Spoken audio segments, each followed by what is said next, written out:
this is Coach Shop. We Code You Grow. Oke, berjumpa lagi pada sesi bedah buku kali ini bersama saya Tere dan dua rekan saya Vika, dan saya Alex. Nah, di sesi bedah buku kali ini kami akan membahas salah satu buku yang berjudul Bagaimana Mencari Kawan dan Mempengaruhi Orang Lain karya Dale Carnegie pada bagian 3 bab 10 yang berjudul Imbauan yang Semua Orang Suka. Nah, dari bagian 3 bab 10 ini apa yang Kak Alex dan Kak Vika tangkap dari buku ini? Oke, mungkin dari saya dulu ya. Oke. Nah, kalau dari saya mungkin cara penyampaian sesuatu kepada orang lain sih lebih ke lebih imbauannya, lebih pendekatannya lebih optimis gitu dan menghindari kritik saat mengimbau kepada orang lain. Seperti itu.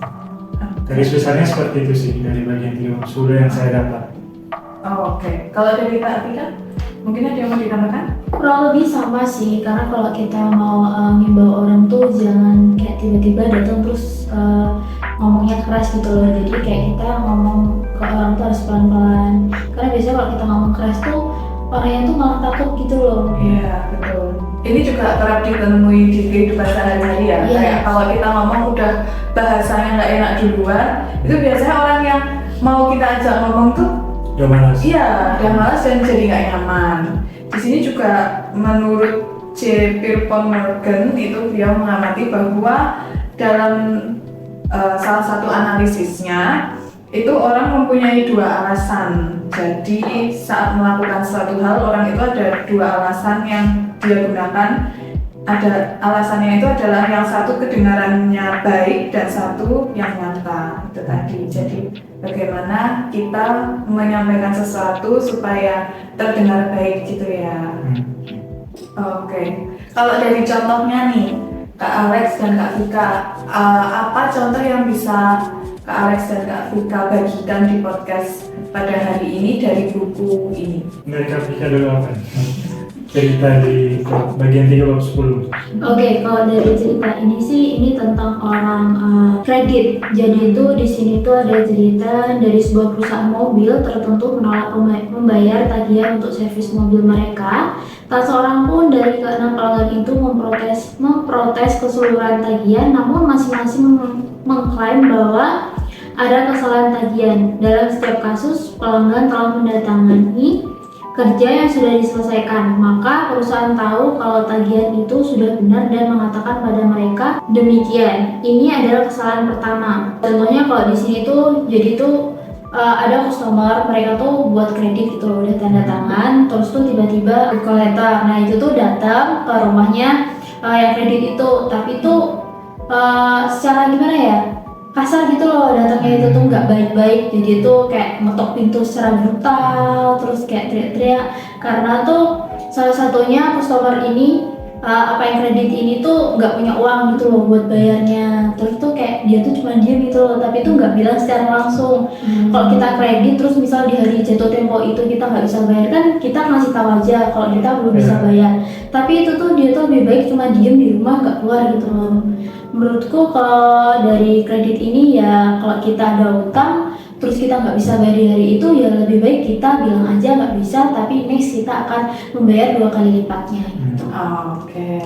Kalau dari saya ini ada salah satu contoh di buku ini dari almarhum Lord Northcliffe. Itu dia jadi pada satu waktu dia mendapatkan sebuah majalah mempublikasikan surat. Jadi dia tidak ingin majalah tersebut mempublikasikan surat itu, tapi dia memberikan masukan ke majalah itu dengan cara yang lebih positif. Jadi dia tidak mengatakan tolong jangan publikasikan foto itu, tapi dia menghimbau majalah tersebut dengan mengatakan tolong jangan publikasikan foto saya itu lagi, ibu saya tidak menikahinya. Jadi dia memberikan motif himbauan dengan lebih positif seperti itu, dan memberikan himbauan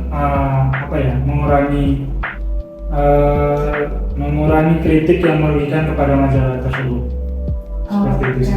Mungkin itu contohnya mirip dengan kasus di buku ini dengan karakter berjudul John D.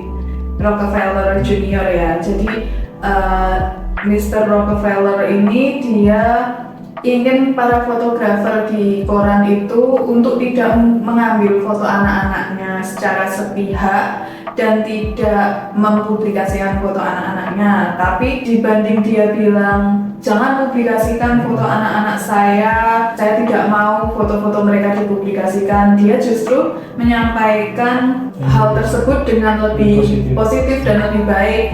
Dan dia berkata bahwa kalian tahu bagaimana anak-anak itu, kalian juga mempunyai anak-anak sebagian di antara kalian, dan kalian tahu kalau terlalu banyak publikasi untuk anak-anak itu tidak baik. Jadi dia menyampaikan dengan sesuatu yang lebih positif dibandingkan dengan kata jangan atau tidak boleh gitu ya.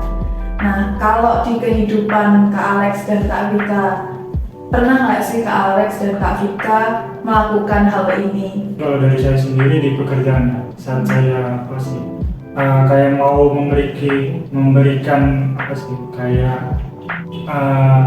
pekerjaan ke teman saya, jadi saya tidak langsung nih kerjain atau deadline-nya besok. Jadi saya kayak memberikan lebih ke himbauan yang lebih positif, tolong dikerjakan soalnya ini deadline-nya besok. Jadi kayak menggunakan kata-kata yang lebih positif seperti itu. Oke, kalau Kak Vika?